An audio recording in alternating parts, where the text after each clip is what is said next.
Bergkamp. Dennis Bergkamp. Persie, ja! Ja! Ja! Daar is hij. Ja! Ja! Daar is Klaassen, goal! Hello and welcome to podcast 71 from Football-Oranje, your home of Dutch football. Your home of Dutch football despite all of what's going on at the moment with the coronavirus pandemic affecting all sorts of football, not only Dutch football, but today we're going to focus on its impact on Euro 2020 becoming Euro 2021. The Eredivisie season, is it over now? Can it be rescued? I'm Michael Statham and I'm with Mike Bell, the Football-Oranje editor, to discuss all of this and answer your questions you sent in on Twitter. You are listening to us via YouTube, SoundCloud, iTunes or Football Nation Radio. Make sure you give us a like, comment to let us know how you're doing. How are you surviving in all of what's going on at the moment? Is it affecting you? Is it affecting your love of football as well? We're missing it very dearly. Please do let us know. And of course, subscribe to us if you're a new listener. Enjoy. Mike, it's good to chat to you again about Dutch football. There's plenty of things we need to digest and we need to discuss because there's so many grey areas still within Dutch football as to what's going to happen in the next month, 2 months, 3 months and the start of next season.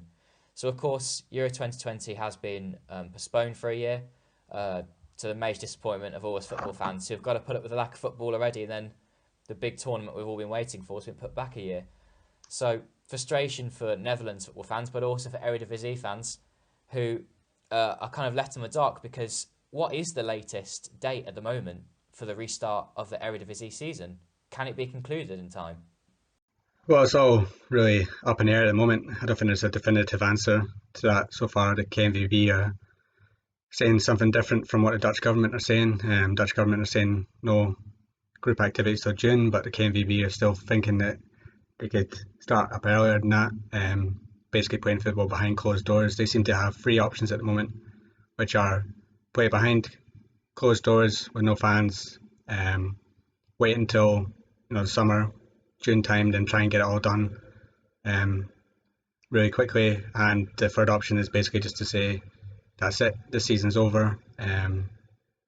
Positions are what they are at the moment. There's no champion, no relegation. Start the season next year with two teams from the second division getting promoted, and to go next year with a 20-team league, and European place would be decided by positions that they are now. So Ajax will go straight into Champions League group stages, AZ into the qualifiers, and so on and so on. But right now it's just wait and see. I think there'll be more news over the next week because I think the KNVB are still holding out for maybe returning to training in April. That was very unlikely at the moment since no other league in Europe is doing that. So we just need to wait and see what the actual answer is in the next couple of weeks. There's many different options then, and yeah, the training date is really unrealistic. The Netherlands is suffering heavily with an epidemic in their country. A lot of deaths already. So training's not looking likely, and many leagues are putting back further and further the dates of resuming. And that then, of course, shortens the time where they can finish the season before the start of the next season. And with the World Cup being in 2022, they're already having to move dates to shift and adjust for that. So you're compressing a lot of the time in between. There won't be much time for pre-season and the like. What do you think is like the right option? What would you do, Mike, if you were in that position? Would you just cancel the season, or would you try and rush to finish it behind closed doors? It's difficult because the fan in me wants me to see the season finished because it was going to be very exciting. What would happen between AZ and Ajax at the top, and who's going to be champion there, and the relegation battle. But I think your head says, to end it now. The positions are what they are, and go again next season, because you've also got the issue of contracts as well. And this is getting into a very big grey area where a lot of contracts are up on June 30th.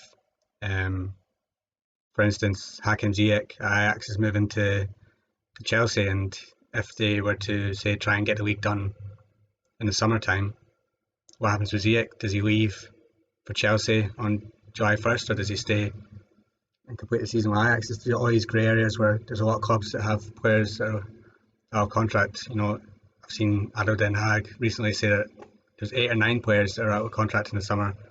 There's so many grey areas Whereas I know FIFA were saying that they could extend this and change things and prolong the transfer window, but there's just so many issues that would cause, I think. So the most sensible option would be just to cancel the season now and go again from the real date in August. It's frustrating for the clubs that were there, but then to make it fair, the top two in the second division come up and you just basically say there's no champion, because it wouldn't be fair to say Ajax are champion because their goal difference is better than AZ when AZ have beat them twice this season. So yeah, I'll just cancel it and go again next year. We've been asking for your thoughts on Twitter and your questions on what's going on, and one of them was from Josh. After the current situation has got better, season should be ended with Ajax versus RZ. Winner takes all. It won't happen, but it would be great to watch.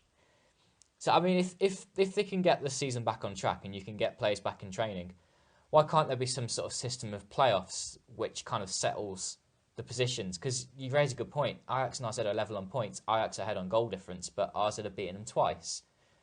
Why can't there be some sort of playoff then to decide final positions? Would that be an idea that you'd be interested in? I mean, the same will go for relegation as well, because it could help decide who goes up and who goes down. Because would a 20-team league be sustainable? Especially when the Netherlands have already talked about reducing it to 16 teams. Yeah, I mean, it'd be exciting anyway. A playoff, I don't really know how in the end it would work. Would you just, it would be relegation style one at the end of the season, say the teams that are in the bottom three right now play off against the ones in second division.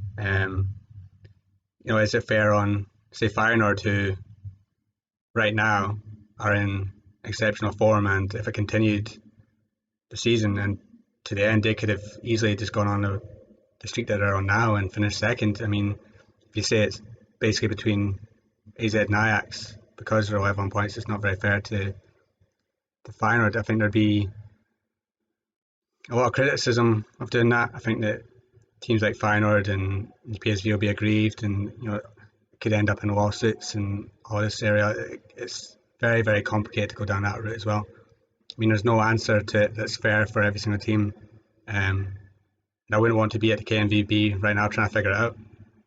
They're the people that paid a lot of money to make these big decisions, and it's so frustrating because we can't see the future on this whole global situation to make a sensible decision until things unfold. And I think that's the problem that, of course, many leagues have. There's a fight to try and find some certainty in these uncertain times, as there are in many situations outside of football too. Let's try and have a sort of light-hearted approach to this then. So in our podcast today, I think it's also right that we talk about Euro 2021 and the Dutch national team's actual 1 year delay. You put an article on the website, didn't you, Mike, about how actually it could be a positive for the Dutch national team, Ronald Koeman, to have another year to prepare because of the injuries that they were having, and also it gives younger players a chance, doesn't it, to have that other year of development to make that team stronger. And one of the questions from, who was it from? At Satsmundin, what is your expected 11 by the time Euro 2021 starts? So there could be loads of positives here, couldn't there, Mike? Yeah, I think so. There's obviously a negative approach to it as well, but I think that the positives outweigh that. Having Memphis back, having Malin back, Bergwijn, having another year for some of the youngsters to come through, like Wijndal, Ihataren, Stengs, Boadu. These players will only get better over a year, and then you look at players that are not in exactly top form at the moment. De Ligt and Frenkie de Jong have been getting criticism for some of their performances for Barcelona and Juventus. That gives them another year to get back to the best, and then obviously Koeman then has another year to figure out his problem positions as well, as the goalkeeper situation and who to choose. That gives him another year to figure that out, and a right back. There could be somebody emerging over the next 12 months, or somebody like Dumfries could just continue to grow and grow, because he's, before the virus ended the season, he was coming into some top form, so that gives him another year to show that he's the man to do it. And then somebody like Karsdorp as well gets another year. So yeah, I think there's plenty of positives. The only negative that I've seen put forward is that Van Dijk and Wijnaldum are in peak form this season, and what could happen in a year's time. And obviously more injuries could come over the next year, and it could be somebody like Frenkie or De Ligt. Hopefully that doesn't happen, but one of them could get injured. But yeah, for me, it's definitely a positive to have somebody like Memphis back. It is, and I think that he'll still be spearheading a Netherlands attack this time next year as well. So as to going on to our lineups, then for me, I was picking up the ages of certain players because this in the summer of next year, you've got two goalkeepers who are in their 30s. Jasper Cillessen will be 32. Marco Bizzo is 30, which you wouldn't expect for someone who seems to be developing into a top player now. Plus, yeah, Van Dijk will be turning 30 in the tournament. But at the same time, De Ligt will be turning 21. So he's going to start coming into the peak of his career then. Frenkie de Jong and Teun Koopmeiners could be 24, 23, respectively. So they're coming into a good age to be at a major tournament. So for me personally, I've gone with either Cillessen or Bizot in goal. I think they'll be fighting out for that position. I think it depends who has the most playing time going into next season as to who goes for the number one goalkeeper spot. I don't think you'll see much change with Van Dijk, De Ligt in defence and De Jong in midfield. But the tricky part for me has been selecting who goes around this core of players, who goes in the fullback slots and the winger positions. So I'll be interested to see who you've gone with, Mike. But for me, the left-back position could be up to Overjan if he can develop in the next year and take the position off Blint. The right-back spot, Denzel Dumfries is the only obvious choice for me, but that could change in a year's time. You could have someone come up out of the blue, for example, Geertruida at Feyenoord, but I don't think that he has a potential to go and become a Netherlands starting right-back. Or Frimpong at Celtic, I don't think he has a potential yet. And for me, the wingers could be any of a host of names. Again, it just depends who's in form, I think. But Bergwijn, if he has a good season at Spurs, could be a starting option. Promes, but then also Marlon and Boadu could fit in as well, depending if Memphis is then put out on the wing, if Marlon or Boadu have a particularly good season as a striker. But then there's left field options as well. You've got Klauverts, who could come back into the running, and Mohiatada, who's, after another season with PSV, could be the number one choice off the right wing. So I'll be interested to see who you've gone for, Mike, but I couldn't decide who my wingers would be. But I think those core options would remain the same, with the inclusion of Teun Koopmeiners midfield. Yeah, for me, I've basically picked two options for each position. Goalkeeper, I agree. I think it's between Bizot and Cillessen. Right now, I prefer Bizot, but we'll see what happens in a year's time. The only one that could really come into that running is Justin Bijlo of Feyenoord, who's been really good since he's come back from injury. Defence, yeah, Van Dijk, De Ligt in the centre. Dumfries is really, for me, the only option right now at right back, but then you do have Hateboer and Karsdorp. We'll see what happens with them too. For left back, it's got to be Blind, I feel, but then Wijndal's the one that I think is going to progress a lot over the next year. I mean, there's talk of him going to Ajax. If they lose Tagliafico, I think that Wijndal will eventually become Netherlands' number one left back. We'll see if that happens over the next year. In midfield, Frenkie stays there. But I would move Wijnaldum deeper. I would play him where he plays basically at Liverpool alongside Frenkie de Jong. I think Koopmeiners would be the backup instead of Strootman or De Roon. At number 10, I'd actually like to see Ihataren, maybe at number 10, attacking midfielder ahead of Van de Beek. I think that he could probably offer a bit more creativity, and we'll see how he develops over the next year. And then, yeah, the front three, for me, preferred options right now would be Memphis, Malin and Bergwijn. And then you've got the likes of Promes, Boadu, Stengs, and one that I'm very excited to see develop over next year is Joshua Zirkzee. What happens with him at Bayern Munich? Does he start scoring goals left, right and centre for them and become an option for the centre forward position? But yeah, I think that Memphis has it now, and it's got to take something very special to oust him from that position. Good choices, Mike. And I've just realised, I was saying Tom Overjan from RZ for some reason at left back rather than Wijndal, who I did mean to say. The RZ left backs are getting very rusty in my mind already. It's been a long 2 or 3 weeks without football. But yeah, I like your midfield choices, and for me, Teun Koopmeiners has to be someone who plays at midfield next to De Jong. I think those two could be brilliant in midfield together. Do you think Koopmeiners would stay at RZ for another season if he has European football as well at AZ, or do you think he'd move on to a bigger club?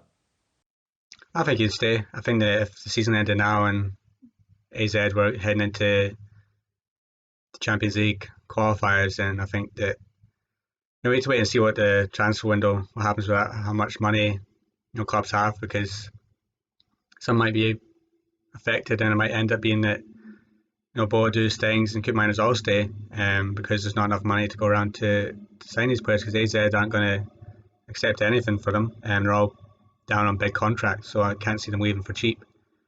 I think the lure of Champions League possibility that might keep them in AZ, because I think maybe they'll have something to prove again if the season does end now, because they want to show that they were capable of winning the title, and I think that they've got a great manager, they've got a great young team. I don't see why any of them would really need to leave, and with Euros being pushed back a year, they don't want to go to a club that they fall out of favour and stop playing. So yeah, I can see them all remaining. I think we should move on to something that was good news in the past month, and I'm going to come to a question from Graham on Twitter, and he was saying that firstly it's great news that Api Nure's come out of his coma, and that's just fantastic news, isn't it? He's not back to his normal self, but it's good that he's out of hospital. Yeah, it's great news. I think a lot of sites maybe not misinterpreted it, but the fact is he's actually been out of a coma for quite a while. I think that the update from his brother was more of a general one for what's happened since it. But he's not been in a coma for 2 years, like a lot of places have been saying. He's been awake for quite a while. It's just that the family are happy now that he's got a form of communication with his eyebrows and his smile. Yeah, so it's good news that he's progressing, and hopefully it continues to get better and better for him. Yeah, agreed. Let's hope that he continues recovery. And the second part of Graham's tweet said, do you think Nacho Univar will be ready to play for Ajax more often next season? So we've received another question about talents coming for next season in the Eredivisie. And I think one of the big ones will be Univar, because is he going to be old enough, do you think, to make an impression for the Ajax first team? Or do you think he's going to be continuing to play with young Ajax? I think he'll switch between the two, but you've seen that Gravenberch is already a first team player at Ajax, and he's only 17, so there's no reason why Univar can't come in and do a job, especially with Ziyech going. I've seen Ajax sign a couple of new players already for the summer, and I think that Univar will make a couple of appearances in the first team. It's just how he takes those opportunities and see how he develops over the next year. But I think he's an exceptional talent, and one that's definitely going to break into the Ajax first team, whether it's next year or the year after. You've also got Santi Hansen, the striker, as well. Them two could form a great partnership for young Ajax next season and get a break into the first team. For me, I think that Univar will need another season with young Ajax to really get those appearances in, because someone such as Jurgen Ekkelenkamp, who had impressed with young Ajax, but also Gravenberch as well, because he spent a long time playing for young Ajax despite his young age, and only now are they ready to make those first team appearances. I think Univar's a sort of season behind both of them and may need some development. But also, if you have those three young midfielders playing all together, that significantly reduces the average age of Ajax's midfield, but definitely the whole team as well. When you've got players such as Dest already in the first team and Traore as well making appearances as a striker, Ajax don't want to significantly reduce the age of their team, because they've coming to get a reputation now of being a regular in Europe, that have an experienced look about them that can carry them through these bigger games against the the Real Madrids, the Chelseas. So I think that it's important they don't introduce too many young players, but at the same time you don't want them then going back to a sort of an Ajax that happened under Frank de Boer, where not enough youth players were given the chance and they went a bit stale, with a lot of journeymen in the team. So there's a balancing act. Let's see how Univar develops at the start of next season. And as you said, Mike, if he's given a couple of chances, he'll want to make an impression to keep his place. And that comes on to our next question, actually, we received from James. And James' question said, who are the next generation of players to look out for next season? Univar's definitely one of them, and Ajax is certainly a club who we come to for these young players. But I recently highlighted on our website and our YouTube channel 5 RZ younger players who could be coming through next season. Mo Tabuni is going to be a really good winger, a Dutch winger as well. But then outside of that, who are the names that we should be looking out for, Mike? Yeah, the Netherlands is always full of talents coming through, and I think you've got Ajax and AZ right now are the two main academies that are really shining. I think that AZ, you've got Kenzo Goodmine as well, who's always been touted as being an exceptional attacking midfielder, and we see him finally make a breakthrough into the first team next season. At Ajax, you've got Hansen, Univar, and Feyenoord. You're hoping that Gertruda gets more of a look in. PSV is the one that Noni Madueke is making a big impression at the moment. The Englishman, I think he's only 17, 18, the winger. I think that he's going to have a big season next year. Outside of that, there's a few, here in Veen. There's Van Heide, who I tipped to make an impression this season, but he's been kind of held back a little. Then, Groningen have quite a few as well coming through, especially Van Kam is one to look out for. Two brothers, there's an older one and a younger one, both midfielders. I think they could have a big future. I think there's too many to list. I think there'll be a list on the website coming into next season of all the talents to watch. I think that AZ and Ajax will have the pick of the bunch with Univar, Hansen, Goodmine, and Tabuni if he gets a chance as well. Yes, some good picks there, Mike. Hopefully Postema has a chance at Groningen and in the coming year or two, because I know that Groningen haven't had like a reliable striker for a long time, and they're constantly putting people in there to try and make an impression. And Postema has had a decent chance with the loan of Deschamps Verdon, kind of stalling now with the season being over. He could be given a chance next season. I was told by someone who works at Heerenveen that Adijn Schmidt is a really good striker, who plays the under-19s at the minute there, but he could be someone who breaks through. Van der Heide as well, was someone who they also tipped. And I think there's quite a few players who are kind of unknown at the moment. We haven't really talked much about Verhoek, I think that's how you pronounce his name, at Vitesse, who's starting to make some appearances for their first team, but don't know how much potential he has. But there's lots of names that are always thrown around, but it depends how well they can adapt to first team football. But always loads of players you can look out for, and I'm sure there'll be some kind of website when the new season begins, but who knows when that will be. Hopefully it's a normal time and we're not having to wait a long time for that to begin as well. Our final question comes in from Cam, and Cam was asking about the Beneliga. I'm just going to try and get it up. We did talk about this a little bit on the last podcast, I think, Mike, about how there could be Belgium and the Netherlands coming together to make a stronger league. He asked what our thoughts and predictions were on the rumours.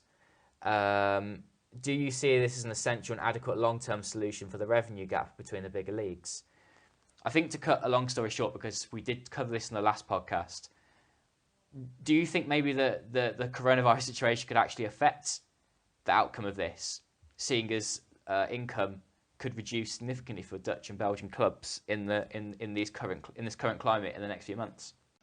Yeah, I think that a lot of clubs are going to be hit by it. I know the KNVB have basically come out and said that they're worried about a few actually going into real financial problems. We've seen it over the past few years that there has always been some Dutch clubs that have got into trouble. Right now, Roda JC are the one that they're worried about a lot. They're languishing at the bottom of the second division. With no revenue stream coming in, it's a bit of an issue. And I think, that there's an article put out yesterday that basically Ajax are the only club that's not going to be affected by this because they've got so much money in the bank from previous transfers. I think, you'll see some clubs having to to sell a big name player in the summer to try and claw back some of the loss that was made, and there might be some emergency funding having to be put out by the KNVB. Maybe a solution is to join the leagues and get bigger TV revenue, but I really hope not. I hope that the KNVB can find a solution that's not joining these leagues together, and I don't think that even if it was going to happen, this isn't a thing that's going to happen next year or the year after. This is going to take some careful planning that'll probably be 4 to 5 years in the making. So I don't think it's an immediate thing that's going to happen in the next couple of years, so it won't really solve any problems that coronavirus has brought up. The clubs that are struggling right now are going to have to try and sell some players, definitely, or try and get some income from somewhere else, because this isn't going to happen anytime soon. Well, fingers crossed that Dutch clubs can get some revenue back by being able to play those final games of the season. If that happens, with a better situation across the whole of Europe, then the money could be clawed back. But it's difficult for all clubs. They're all having to suffer this problem without the TV money coming in, without crowds coming into the stadiums, particularly away from the Premier League, because I think that even clubs in the Championship in England are having to take wage cuts, like 50% wage cuts, to try and help the situation. Well, anyway, I hope that something will develop soon and we can do another podcast which is a bit more optimistic than this one. But either way, we hope that people who are listening have enjoyed this, and if so, give us a like and we'll react to the demand. And if you would like more podcasts in the coming weeks and months, please do show us your support and we will give you some more content. Mike, thanks for speaking with me today, and hopefully there's more soon. Yep, everyone just stay safe. Yeah, that's the main message. Stay safe, stay well, so that you can continue to enjoy your Football-Oranje podcasts. Bye for now. Dennis Bergkamp! Dennis Bergkamp! Per versie, ja! Daar is hij! Ja! Ja! Daar is Klaassen, goal!